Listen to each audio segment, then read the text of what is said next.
Silly dads. Juul pods are for kids.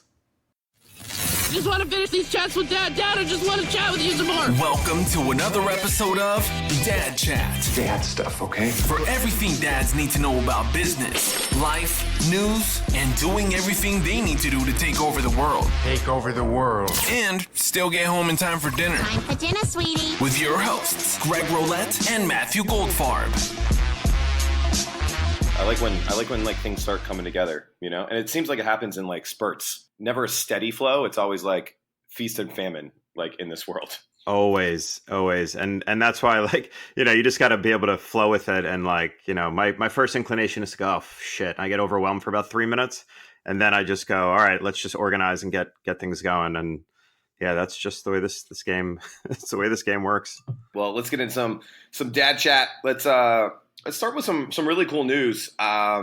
Someone who just dropped an album. He's one of the biggest rappers, I think, in the game right now, especially with some of the big commercial tie-ins he's been doing with like Doritos, stuff like that. We're talking about Chance the Rapper.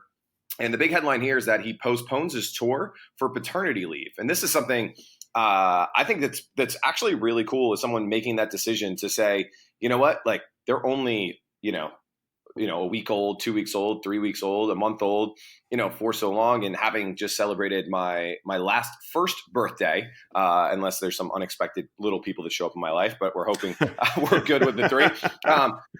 Like, you know, just how much time passes. And I think for Chance, you know, he is in a position in his career where he can kind of say, you know what, I don't need to do this right now. I need to be here. And I think it's a strong decision. And I'm sure there's things on both sides. When you read this article, you shot it over to me. What were some of your first thoughts? Well, I think my first thought was like, that's awesome, right? Like, I think it's great. I think it's so easy to, you know, especially as a dad, to not stop a minute because you feel like, oh, I have to go make money, or I have to get out there in the world and do things. So it's easy to stop. So first off, I just thought it was a great, it was awesome. Just somebody who's like, you know what, this is what I'm going to do first. It's only a one-time thing and I'm going to make it happen. But, you know, what also pops in my mind is kind of the flip side. I know people can be listening and be like, yeah, it's easy for Chance the Rapper to stop because this guy's a millionaire. And, you know, so he doesn't do tour for 3 months. It's not like he can't pay the bills. But, you know, I still got to feel like people are people. It doesn't make it mean if you're a millionaire or you make, you know, $1,000 a week. It's a choice if you want to have those memories with your kids. You know, what do you think about that? Yeah, it's something that hits home to me. So right now I'm in California. It's our big annual event, the Thought Leader Summit, and we have people come in from all over the world.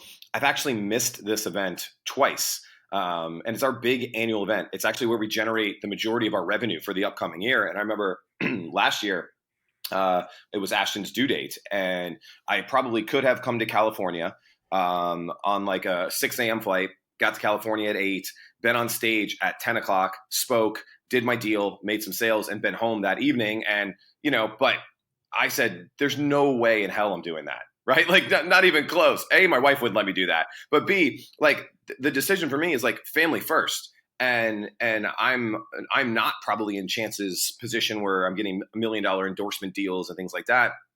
I actually needed the revenue, but it was still a conscious decision. And when you make those conscious decisions of like, I'm not going to this, I'm not going to go to this event, I'm not going to do this thing because family first, and I'm going to be a dad first. I think when you make that decision, well, then you can back into it. So we just moved up our big product launch to August and ended up being a bigger sales event than we normally had at our event. And so I've been in his shoes, not in his exact shoes, but in the shoes of knowing that I have big commitments, that I have people that I'm going to let down if I say no to things. But, you know, when you're in this to make those decisions, like I just commend him for, you know, he probably let a lot of people down, whether it was the opening acts, whether it was the sponsors for the tour. You know, if he already printed up like 20,000 t-shirts for merch, like I'm sure he let a lot of people down. But, you know, sometimes you have to make selfish decisions because time is the only thing you can get back. He can go back on tour. Probably can't sell those same T-shirts if they got dates on them, but you know, he can go back on tour. People are gonna welcome him with open arms to House of Blues and Hard Rock and wherever he was playing. You know, and I think that's, people forget that, you know, most of the time, unless you do something like completely like, you know, criminal, people will let you back with open arms for making the right decision. I don't have a problem with it at all. Yeah. And think about in the long run when you say to your kid, like, you know, you were so important to me that I put this thing aside. And, you know, maybe we have one less, you know, Benz or whatever fancy car the stars are driving these days. But it's like that time is something you'll never get back. And I couldn't agree with you more. It was pretty dope. So I love that. Moving on to another really cool story. This one I think went really viral on I saw it on Facebook probably 2-3 dozen times. It was this photographer took photos of people in situations, and did he Photoshop? Yeah, he Photoshopped all the phones out of their hands to show, like, you know, hey, we're at a barbecue, and instead of talking to each other, we're talking to our phones. We're laying in bed with our significant other, girlfriend, one night fling, whatever it is, and instead of having that intimate conversation, we're facing different sides of the bed with our phone in our hand. And some of these pictures, like, it is sad.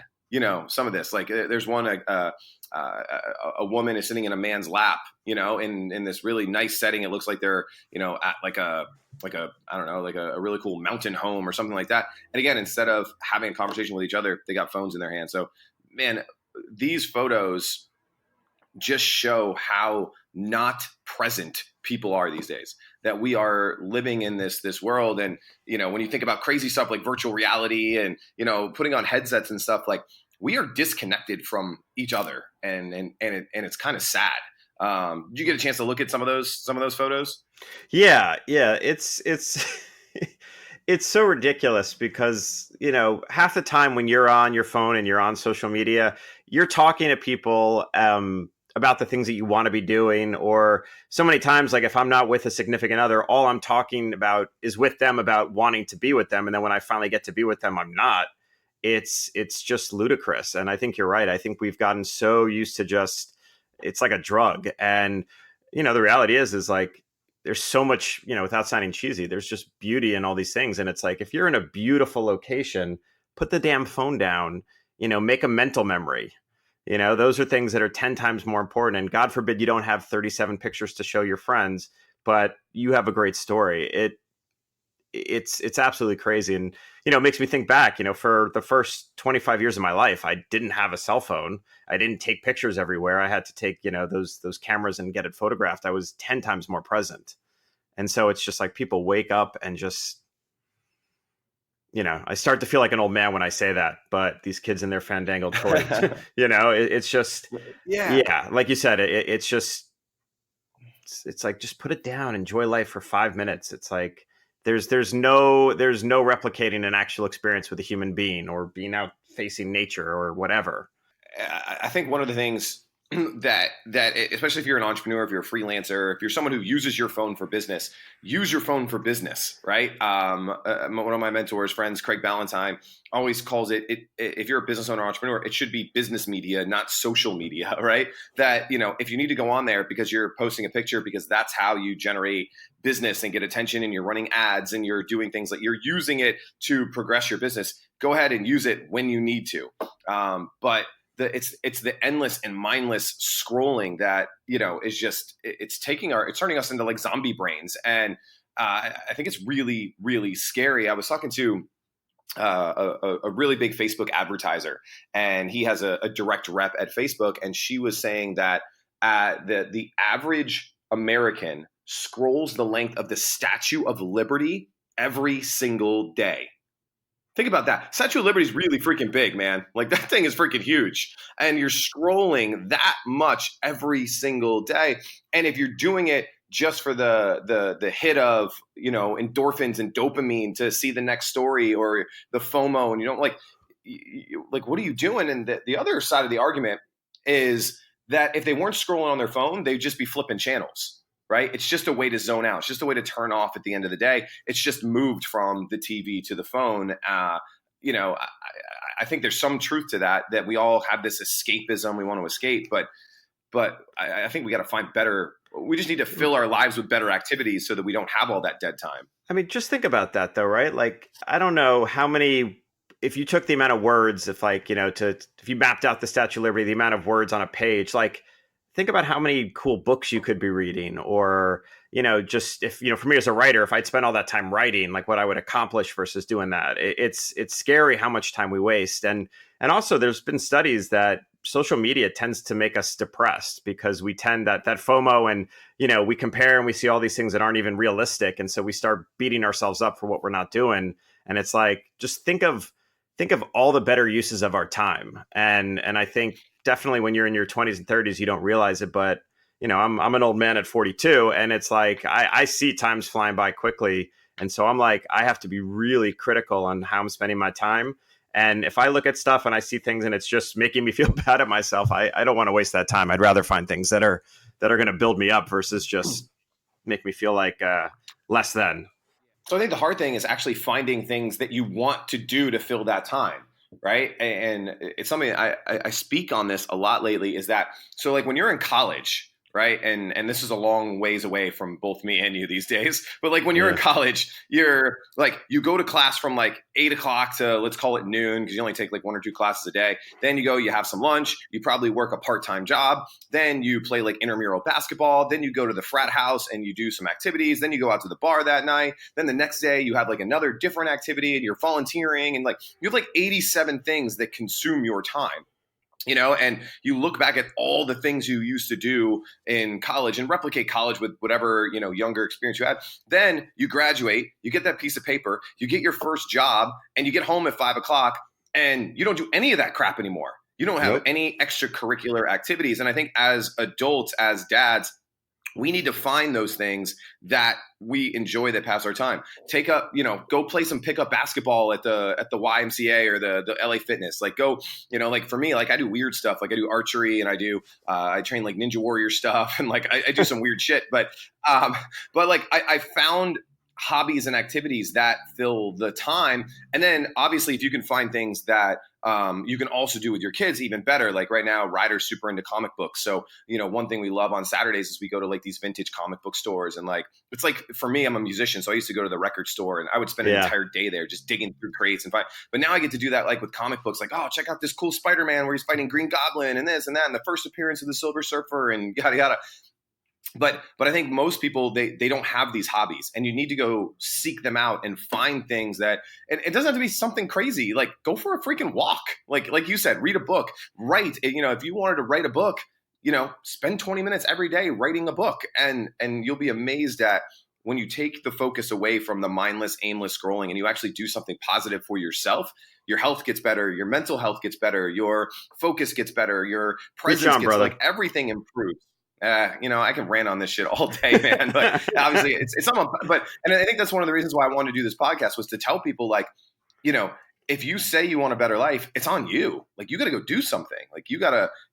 If you want to not be on your phone and you want to go for a walk, put down the freaking phone and go for a walk, man. Like, stop preaching about it and go do something. So anyway, I get fired up with this shit. No, well, dude, I'm right there with you. And I've been that person. I've been that guy who's done nothing. And, as a divorced dad, I have half my nights free.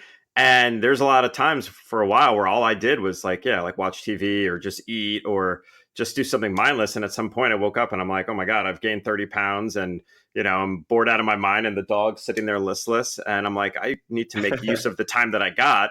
And so that's kind of motivated me to get back in the gym and start, I live in Western Mass where, there's mountains everywhere. I'm not an outdoors guy by nature, but I've become one because, why the hell not? What else am I going to do? And like you said, it just opens up a lot of stuff. I'll let you own the rant on this one, and we'll see what else we got to talk about. All right. Well, one thing that you should not do to fill your time, apparently these days, is vaping, right? Like, if you got a Juul, put that down right now. So there are these crazy stories of now people dying from this stuff. They're like, now countries are banning this, states are banning this, they're banning all the flavors. And you sent me this article from the Metro that says a teen is suing Juul after being left with lungs like a 70-year-old after only vaping for a year. This stuff, especially in like younger culture, I would say like, the 16-year-old who's going to pick up a cigarette who now thinks vaping is super cool. He's got his, mango flavored Juul or whatever it is. this stuff is harmful. And I've been listening to a lot of stuff and a lot of debates around, all right, yeah, well, they're banning Juul. Only 6 people die, and like 600 died today from cigarettes. So you're not really fixing the problem. But I also feel like if you could get ahead of Juul before it becomes even bigger problem, like that's a good thing. So why did you send this article over? Like what triggered this one for you? It's just terrifying to me. I mean, I'm to think of someone who's so young. I mean, at this point, like with cigarettes, like there's no one who can say we didn't know better. Like I was the kid of smokers, and my mom used to always say to me, like, when we were younger, we didn't know it was bad for you, but it's like we know it's bad for us. And so Juul, like, in theory, I like the concept of like, all right, if you're trying to quit smoking, this is a good transition tool for somebody who's been smoking for 20 years and wants a way to transition with the goal of getting rid of it. But this becoming kind of like a fashionable thing, and also allowing kids to kind of be closet smokers and kind of get away with it because you don't have the stigma of the smell. An 18-year-old kid who's perfectly healthy after a year having the lungs of a 70-year-old is fucking terrifying. I've had family members who have emphysema after 50 years of smoking. And I'm not saying one is better than the other, but nothing could break my heart more than someone who's at the start of life and now suddenly either dies or can't do anything from this vaping stuff. And it scared the shit out of me as a parent. And, Nate's 7, so I doubt he's vaping, but I have friends who have 14, 15-year-olds, and they have friends who are trying this stuff. And it's the last thing I would want for any of our kids. And so it just, this is one of those things that keeps me up at night and definitely scares the hell out of me. So as a marketer, and you are as well, what irks me the most about this is what they have deliberately done to market to teens, to market to that younger market with, just false claims about it being safer than cigarettes, right? Like this is a safe alternative. And then 2, you don't make mango and cotton candy flavored tobacco for the 65-year-old, chain smoker who's smoking Marlboro Reds, right? Like you don't make mango for that guy. You make mango for the 17-year-old girl who wants to try a Juul out on a Friday night because her friends are doing it. Like, so the blatant marketing to the younger crowd, I just think, look, as a copywriter, as a marketer, I want to use every tool in my toolbox to convince people to buy my product or service if it's the right fit for them. But there's an ethical line that like I just can't cross. And these guys, I really believe that these guys crossed the line. Like I think that they said, you know what? We are going to make $1 over the health and safety of anyone, and we're going to get these teens hooked. And they could be, look, as like, again, a retention marketer, like Netflix does a really good job. I will pay them $10 a month for the rest of my life, right? That is a ginormous lifetime value. Well, Juul is in the same business. If you're buying, I don't even know how much Juul pods cost because I've never done this. I've never vaped.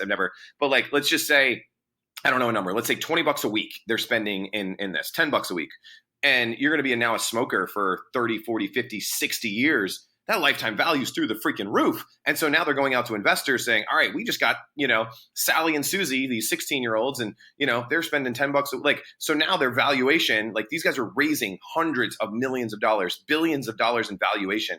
Now, luckily, the market's correcting and it's all disappearing. But again, they were selling investors the fact that we were getting these teenagers hooked and they're going to be clients for life. So put money into us because we have a long-term business strategy. Like the ethical line there, I feel like they crossed it. And as a dad, like, I just don't like the unethical lying about, things being better for you than they really are. And there's a whole food issue here, like all those food companies that are lying to it. Like there's so much manipulation out there, but this one is just blatantly, again, you don't make cotton candy for grandma, you make it for Sally and Susie, and then I also just think it's like also in my mind, like what a waste of engineering genius, right? I mean, from a marketing perspective, I look at Juul or I look at any of these other ones, like, I mean, it's beautifully, great logo, great packaging, great product design, it's so well thought out. It's almost like if Apple made, an e-cigarette. And so it's like, imagine if you took that prowess and applied it towards some other technology, you could still do something amazing. And it's like, let's find a better way to kind of use our skill set than this. And, it's kind of, I don't know where I saw it. Maybe it was the line from Jurassic Park, but it was this idea of, just because you can do it doesn't mean you should do it. And so I think, yeah, I'm going to repeat the exact same stuff you said, but it's mind boggling. But it's like, could you imagine waking up, being 18 years old, and the doctor saying, here's an x-ray of your lungs, here's an x-ray of a 70-year-old man, and you basically have the same one? Like, I could not imagine a scarier sentence for the next 50 years of your life. It's crazy. All right. So here's a tough one for you, because I think we're both, I'm sure we have listeners that have older children, younger children. Our children are at that still naive stage. How do you even bring up smoking's bad? I mean, I think the propaganda is just there. Like, dude, we just don't do this, right? Like, luckily I haven't had that conversation yet. You said you have friends with like 14-year-olds. Like, how do we approach that situation? From a dad standpoint. And these are the awkward, weird conversations that we luckily haven't had yet, but they're coming. So, right? They're right around the corner. It's funny. I've had to have some of these conversations. So, I'll just share this with the audience. So my mother passed away last year. She had COPD. And so she, was a smoker for 40 years. And so, I had to explain to my 6-year-old at the time, for a while, like why his grandmother was on oxygen and couldn't walk for a while, and then, why she passed away. And so we had to have this conversation about smoking and trying to explain, like, he's like, well, what is it? And I'm like, well, people sometimes take this plant and they bring it into their lungs. Why? It's like, well, for some people, they think it makes them feel better. Is that something I would ever try? I'm like, you're always welcome to try what you want. But the truth is it's not good for you. And what happened to your grandmother was she smoked for a long time. And after all those years, it caught up, it made her lungs sick. And this is part of the reason she had to pass on. And it was like a heartbreaking conversation to have with someone so young, but we also like didn't want to lie about it. And so, it wasn't even to scare him. It was just trying to be like, here is an actual real life situation where this happened. And this is what happens when you do these things. And so, ideally, I always want to protect him from, I want to let him be a kid for as long as I can and not get into conversations until we have them.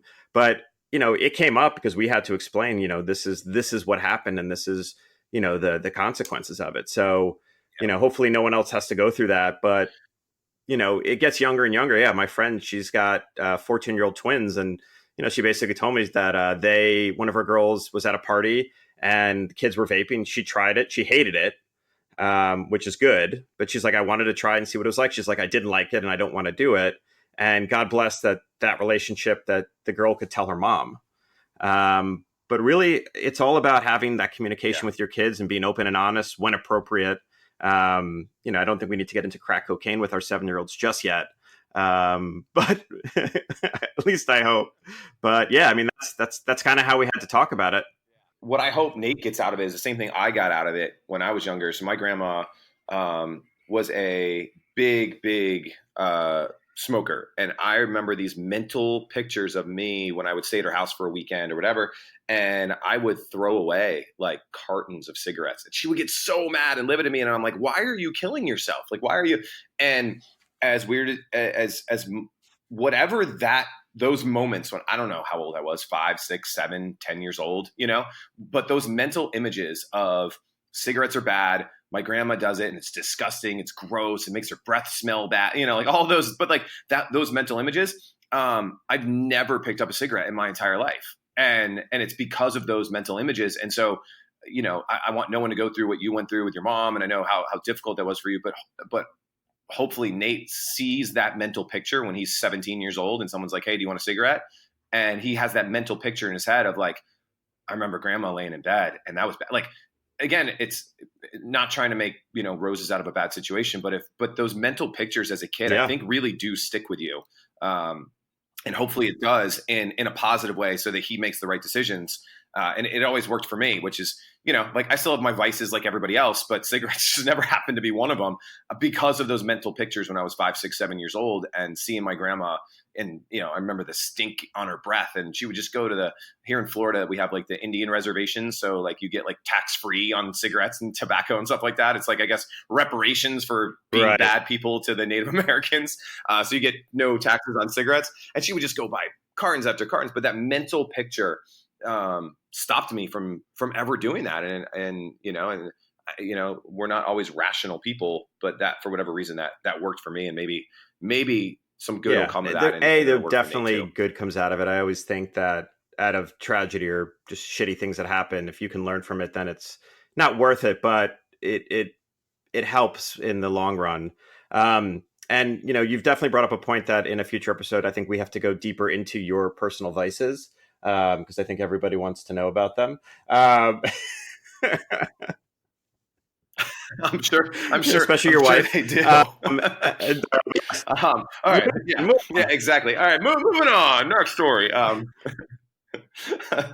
right. So I got one more little one here, kind of a fun one that we get in today's episode with, and it was this again, kind of a viral story of a 5-year-old boy who did this really, really cool photo shoot of the movie Up. It's like a Pixar movie. If you have kids of any sort, you've at least heard of it. It's like the balloons and the house goes in the air and all that stuff. And he's in his like Boy Scout outfit with all his badges, and he got his grandpa to dress up like the guy, and he looks literally exactly like the guy from the movie.